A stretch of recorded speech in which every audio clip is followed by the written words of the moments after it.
ते 100 बौद्धिक प्रश्नांची उत्तरं काव्यात्मक शैलीत देतात। शतावधानी डॉक्टर आर गणेश, पद्मभूषण 2026।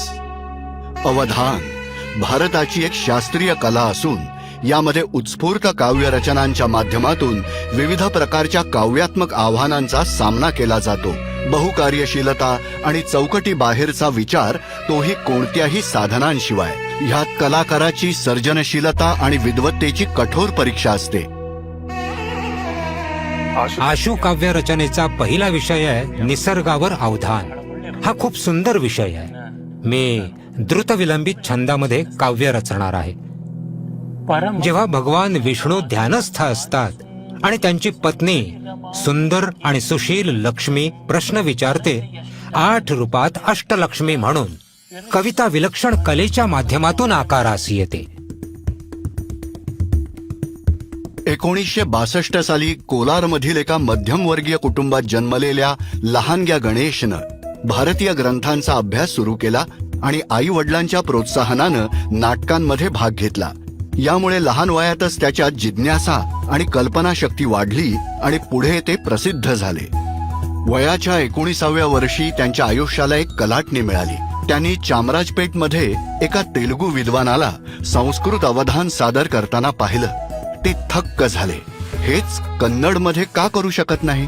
आणि त्या क्षणी त्यांनी मनातल्या मनात काव्य रचना करायला सुरुवात केली।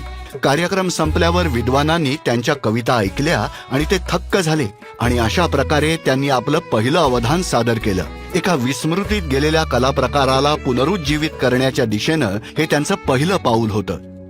माझे मार्गदर्शक आणि गुरु दिवंगत लंका कृष्णमूर्ती यांचा असा विश्वास होता की भारतीय संस्कृती, कला आणि साहित्यास या प्रभावी कला प्रकाराच्या माध्यमातून जनसामान्यांपर्यंत पोहोचवता येईल। त्यांनी एकट्यानं एखाद्या सैन्याप्रमाणे कर्नाटकभर दौरा करून लोकांना अवधान शिकवलं, आयोजन आणि कार्यक्रम केले। राज्याचे एकमेव शतावधानी म्हणून नावलौकिक मिळवलेल्या त्यांना अवधानावरील कार्यासाठी डीलिट पदवी प्रदान करण्यात आली। डॉक्टर आर गणेश यांनी कला सादर करण्याच्या क्षेत्रातही उल्लेखनीय योगदान दिलं आहे। त्यांना 18 भाषांचं ज्ञान असून त्यांनी 70हून अधिक पुस्तकं लिहिली आहेत। डॉक्टर आर गणेश यांना एक शाश्वत रचनाकार म्हणून सदैव ओळखलं जाईल। भारतीय संस्कृती आणि वारशातील त्यांचं योगदान येणाऱ्या पिढ्यांसाठी कायम स्मरणात राहील। या देशाला 7000 वर्षांहून अधिक काळाचा अत्यंत समृद्ध सांस्कृतिक वारसा लाभलाय।